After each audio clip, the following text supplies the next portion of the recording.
So now that I'm finished all my clinical years, I can say that I high passed every single term, terms 1 through term 5. So I finished my clinical years with a high pass.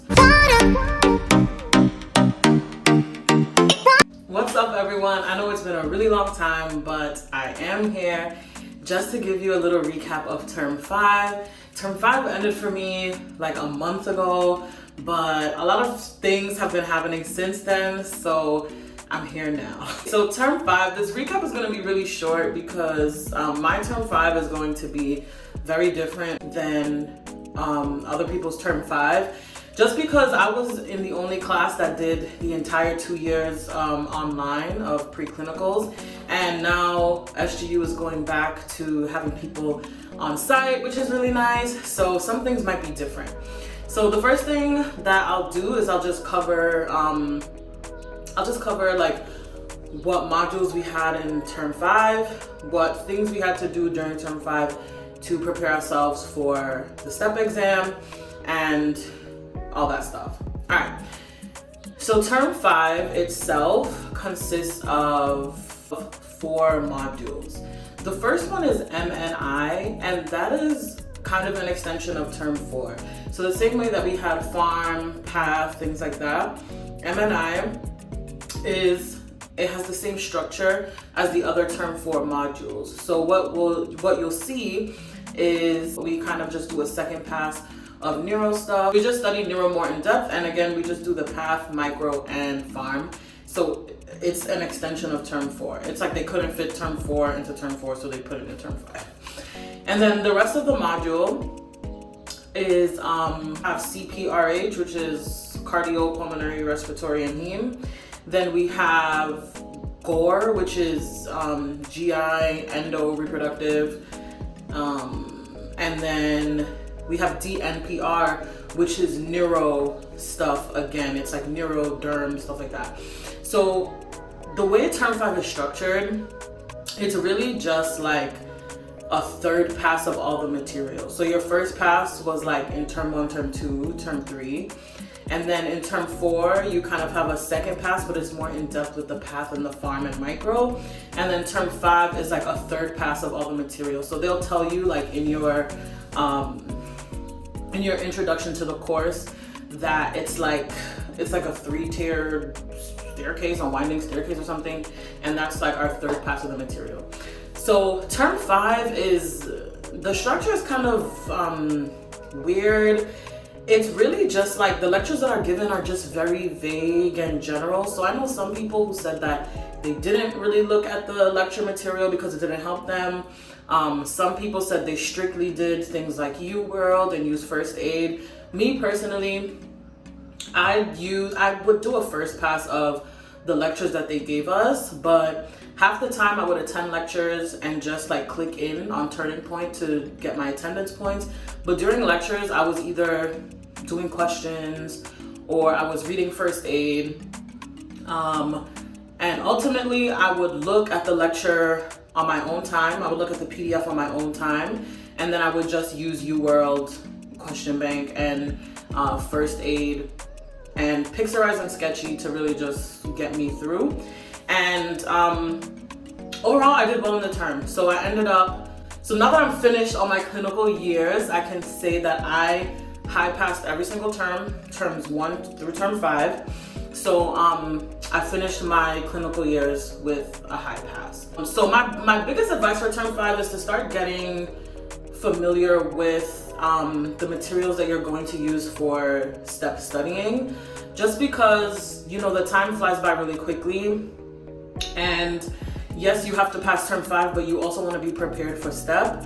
So my advice from upper termers has been to start UWorld. I mean, they advise actually to start UWorld way before term 5, but to start UWorld and try to get through at least half of UWorld during term 5.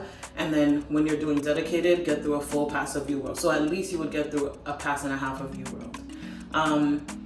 If you are in a place where you really struggled with the material since term 1, you are not doing well in the classroom, you feel like you need a grasp of things, then stick to your lecture notes. Go to office hours. It all really depends on what you need. I was in a place where I felt pretty solid on the material, and so I was comfortable using more outside resources and applying them to what we were learning in class.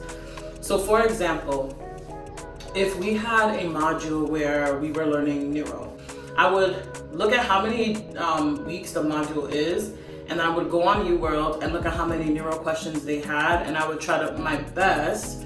Obviously things come up and sometimes I didn't get to do the questions that I wanted to do, but I would try my best to do a certain amount of neuro questions from UWorld every day, and half the time they would line up with what we're learning and half the time they didn't. Sometimes I would be touching things that we didn't learn yet, but you know, it all eventually came up during the module.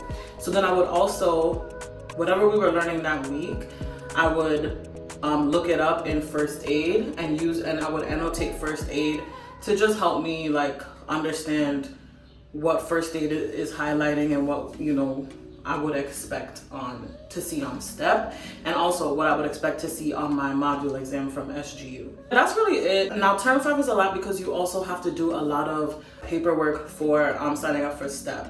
So the first thing you have to do is like your ECFMG certification. They'll give you all the information on that, but just make sure you're like asking around, asking a friend if they know what steps you have to take next. You have to like sign up for an ECFMG code, then you have to pay for it, then you have to get a form notarized. There are a lot of things at place, and you want to do that early. You don't want to wait. So as soon as the school gives you the go-ahead to like sign up through ECFMG, you should go ahead and do that. There's also some certifications that you have to do. There's like a HIPAA certification that's due before our first like hospital session. So in terms of small groups and things like that, we have a hospital session. If it wasn't every week, it was every other week. But I think in total there were 10 hospital sessions, and those were on Zoom, but now you guys will be going in person. So basically the hospital session is like 2.5 hours long. It's 2.5 hours long, and you go through different specialties. You work with a doctor, you're in like, you know, your small group, and it's pretty enjoyable. For your hospital sessions, you have 2 assignments. One of them, and they're called like patient care assignments.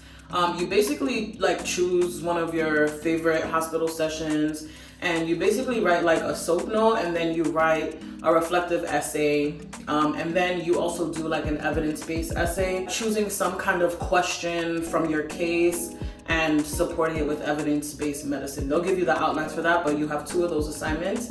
And the last one is actually a presentation that you give to your small group. You also have your regular patient encounter small groups. So we did that from term 4. And then you also have something called Bsfcr. So term 4 is one course and Bsfcr is another course, but you do them at the same time. So basically Bsfcr just consists of small groups. So you would have like one Bsfcr small group a week. And those small groups are just like cases. They give you like different cases and questions about those cases, and you just discuss. They're like not stressful at all, pretty easy. You know, it's actually really good to participate in them. At the end of the term, after you finish term 5, you take a Bsfcr exam. That Bsfcr exam just counts for Bsfcr itself. So I say that meaning if you pass term 5, but you don't pass the Bsfcr exam, you have still passed term 5, but you have to retake Bsfcr before you can take STEP. If you fail term 5, but you pass Bsfcr, you have to take term 5 all over again. So that means if you did term 5 online and you failed it, you then have to go to the island to retake term 5. For Bsfcr, if you just fail Bsfcr, you do not have to do that. You just have to retake it before you can take STEP. So Bsfcr is basically just what we call a BSCE, which is our cumulative exam, and it covers like material from terms 1 to term 5. It's an exam that you have to pass. If you don't pass it, SGU will not clear you to take step 1.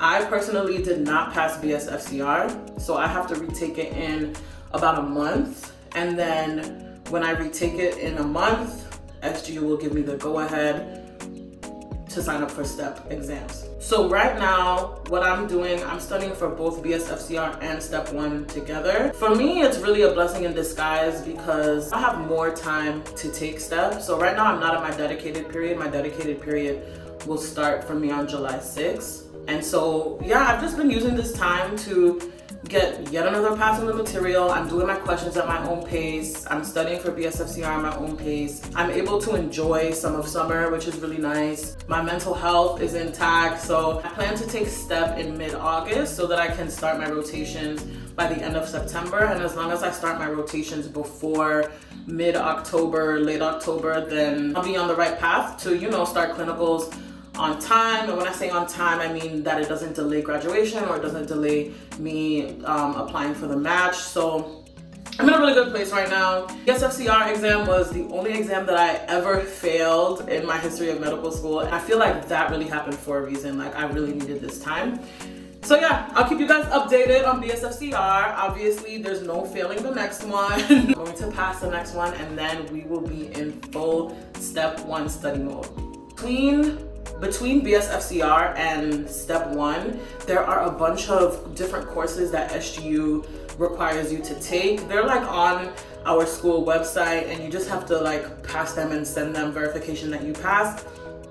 And then you have to do that before you take Step 1 and before you start clinical rotation. So that's all I have for today. If you have any questions, please just let me know. If I didn't cover anything, just shoot me a message. People like to DM me on Instagram or email. That's fine. I just wanted to give you guys that update. This is a new season in my medical school journey. So I'll keep you guys updated throughout clinical rotation. And yeah, I hope you guys are doing great. Bye.